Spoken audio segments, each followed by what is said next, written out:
dapat dito ka.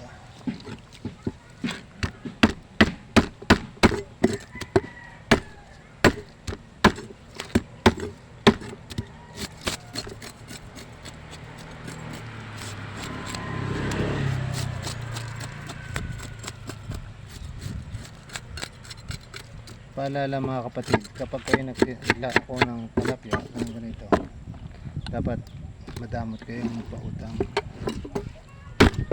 para hindi kayo magaya sa akin. Dahil sa akin na kayo ay umangat, lalo kayong lulubog.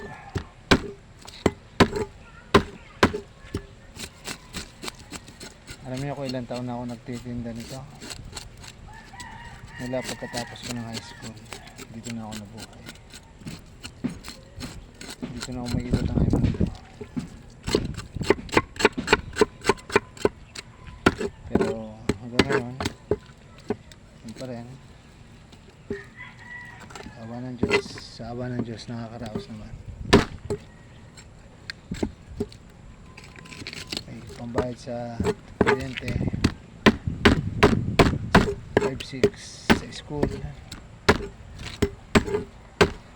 mga bata. Okay lang buhay kahit mahirap, basta may nagpapautang. May mga taong mabait na nagpapautang sa atin. Ang mahirap pa na nga wala ka pang mautangan. Yun ang napakasakit.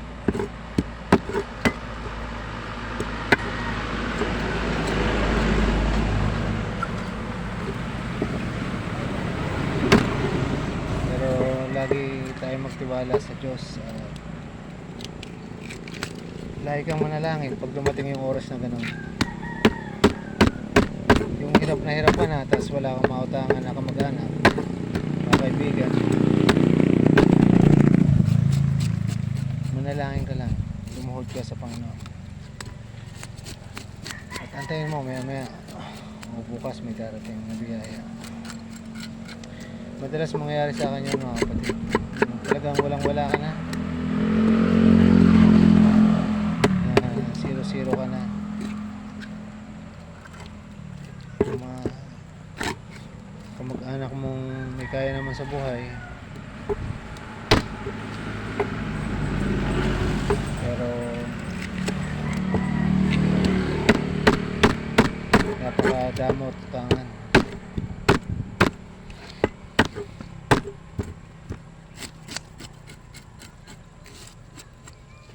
Mga taong walang alam sa utos ng Diyos.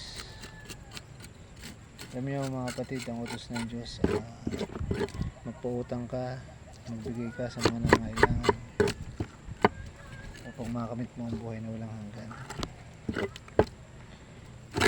May utos ngayon ng Panginoong Hesus dun sa mayaman na nagtanong sa kanya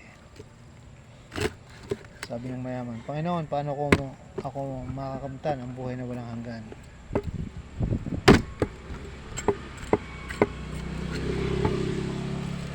Sabi ng Panginoong Hesus, sundin mo ang mga utos, ang 10 utosan. Sabi ng mayaman, ginagawa ko na po yan mula nang ako'y pagkabata hanggang ngayon. Sabi ng Panginoong Hesus, kulang pa. Sabi ng Panginoon sa mayaman, ipagbili mo ika lahat ng iyong tinatangkilik, ibigay sa mga dukha. Nang marinig ng mayaman, nalungkot siya pagkat siya ito ang napakayaman.